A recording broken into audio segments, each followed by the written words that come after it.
If you have St. Paul code, you have code Esther, which is the same as Genesis code, which is the same as code Darwin. So let's break that down into a wrap. Genesis code. Man is the master chromo. Man is the master chromo. Man is the master chromo. Woman is his slave. If there's a runaway wife epidemic, the whole earth is under the grave. Code Genesis.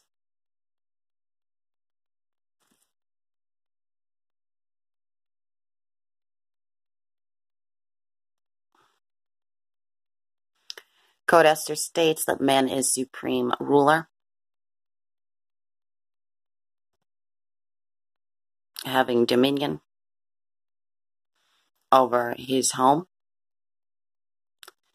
And yes, this code includes his wife as his property.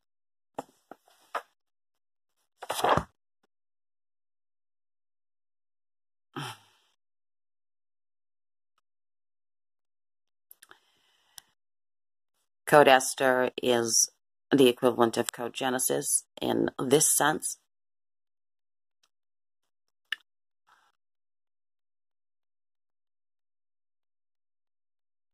That the order of home is established coming out of the garden, and Adam is given the authority to rule over his wife. So we already established this code in Genesis. Why would it need to be reestablished, rewritten in the book of Esther? Because the code has been violated by a Vashti movement that has been snuffed out. So if you have Genesis code, then you have code Esther, in which case you also have St. Paul code. So these are three codes that are one.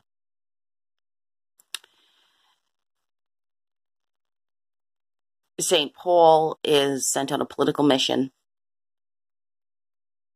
going from government to government, state to state, across the nations, to really just reestablish what we already know from Code Genesis and what we already know from Code Esther. And his teaching is for wives to be submissive to your husband, and by doing so, you honor the Lord. The fact that St. Paul had to go around to get this message across just reveals the factor that the spark of a Vashti uprising was in the air. The St. Paul code snuffs out the Vashti uprising. UN code Queen Esther snuffs out the Vashti uprising. Code Genesis snuffs out the Vashti uprising, even though the concept of Vashti on the timeline did not exist back in Genesis. In a sense it did, in the spirit sense it did, because it's a spirit that keeps replaying itself over and over and over again throughout the Old Testament, if you will, and throughout the New. From generation to generation, my code is what it is, sealed in blood, golden, eternal, international. Of course, I don't particularly care for the code.